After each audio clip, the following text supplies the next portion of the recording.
Liam Williams finally got that shot, long overdue as far as I'm concerned. Yeah, it would have been great to get that fight shortly after he beat Atlanta's Fox. It was a great performance, December 2019 was it? Yeah. And the momentum kind of got lost, but that was the same for everybody. And since Liam came here, he's never looked back. He's focused, he's disciplined.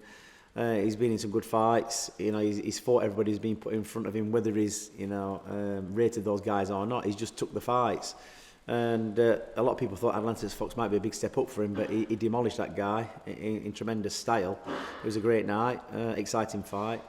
And obviously Fox had done the distance with Andrade with one shoulder knackered. And so we've got a good indication of what where Liam's at.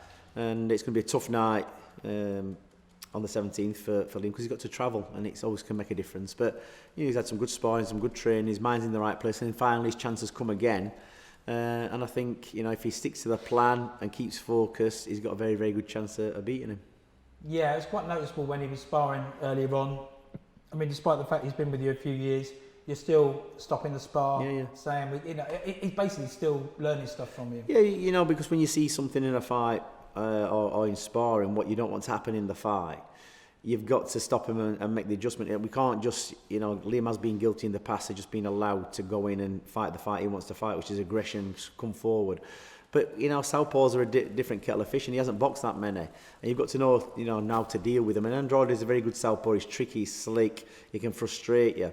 He can pick in between your shots. So Liam's got to have, the plan in his mind when Andrade is doing certain things, what he's got to do to counteract that and be effective what he's throwing. Because it's like fighting somebody back to front when you're fighting a southpaw if you're not used to it. So, I mean, the kids from our gym who've been brought up in this gym know how to deal with all kinds of styles. Liam, was taught one way, and southpaws can present problems for some fighters, and it's just dealing with the shots he's going to be facing and say, look, in this situation, do this, try this, don't be rushing in. And he was rushing in today. It wasn't the best of spars, but that's good because we can see what he's not doing right. We can work on that on the floor, on the pads. We can get in the ring and we can go through the plan. And then the next time he spars, put it into practice, and let's see if the improvement's been made. Because, fighters sometimes are just guilty of just running in and blasting away and hoping for the best, putting the head down and throwing the shots. And you can't be like that with tricky fighters like Andrade. Yeah, I was going to say, but I mean, that aside, Liam's last 5 or 6 fights have been pretty spectacular. Yeah, I mean, there's been different levels of opposition. Joe Mullinder wasn't the best, but he was tough, and he was down to give Liam more of a fight than he did. And I remember Liam saying to me, it's going to be awkward, this fight, because he looks like it's going to be an easy fight, but he's game, this kid, he's strong, he comes forward, he's got relentless.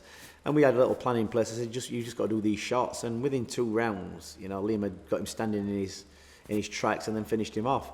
And so same with Atlanta's Fox, tall, 6'4", long range, good fighter, high level quality.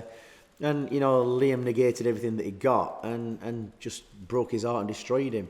And it's getting it right. He's looked great in them fights. He hasn't really put a foot wrong. I mean, his last fight, there's nothing in it really. It didn't last long enough, but he kind of flipped in that fight, got the cut, realised what it was, and jumped on the guy and just went steaming in, because he knew he could do that, but he's not going to get away with doing that with Andrade, because he knows how to deal with that kind of thing. So Liam's going to have to be patient. He's going to have to learn patience in this fight.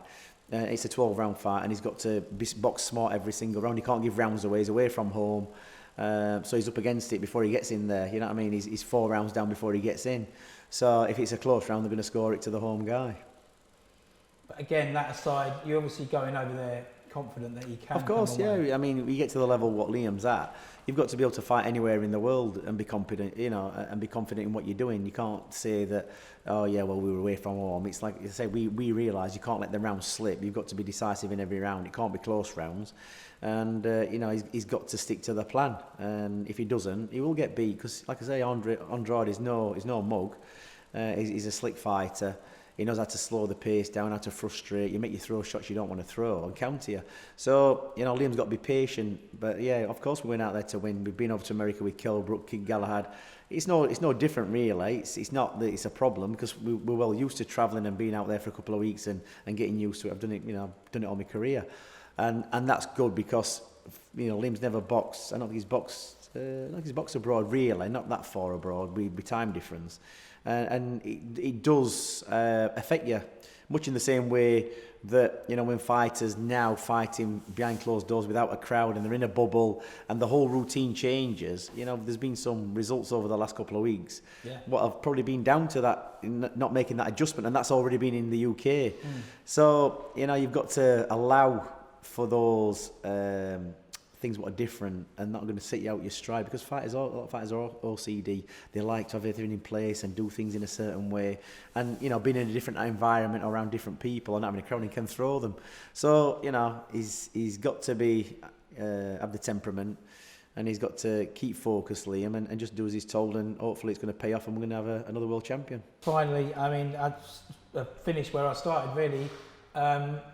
The atmosphere in the gym, the work ethic, you've got a good vibe going on in here, and, you know, as they say in racing, the trainer's in good form, and like you say, they seem to work off each other well, and they could all end up with various titles in 6 weeks. Yeah, like I said, they all watch each other. That's the way it is in this gym. They start in this gym as a kid, you know, like Kelbrook, Nazim Hamid.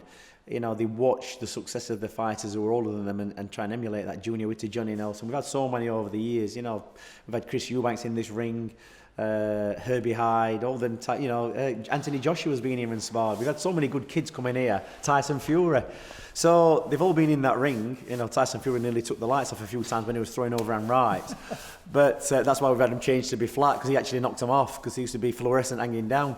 So we've had some good, you know, we've had some good kids in this gym over the years, and they do bounce off each other, and it's got a history. You know, we've been at it for a long, long time, and we've been consistently producing good kids. You don't win them all, but, you know, we've had a good record over the years. 6 or 7 world champions: Billy Joe Saunders, Nicola Adams. They've all been here. They've all sparred. It's, you know, they've all done the system. But, you know, hopefully this new generation's coming through now. Willie Hutchinson. You know, Liam's going to get a second bite of this cherry after getting beat by Liam Smith, and Keith Galahad after getting beat by Josh Warrington. You know, hopefully he's going to put the record straight and win the world title, and, you know, it'd be great to start 2021, you know, with the crowds back in and with a couple of champions under your belt. It's, you know, boxing's exciting, and, you know, this lockdown has tended to separate the wheat from the chaff. You know what I mean? It's like, the top quality fighters have got to perform. You've got to come through, because, you know, we've got a viewing audience. They've got to be good fights on TV. Every fight's got to be a good fight. There can't be anything in between just filling space. Like audiences these days, they want to sit down and watch 5 or 6 good fights, whereas before you might get 2 or 3 good fights. So in a way, it's probably, you know, it might have benefited boxing, because people now are getting 50-50 fights. People who shouldn't be getting beat, like Josh Warrington, you know, got beat. So, you know, and like I said, Josh Kelly got beat as well. So it's throwing it all up in the air, and it's giving people chances, and, you know, the good kids are going to come through.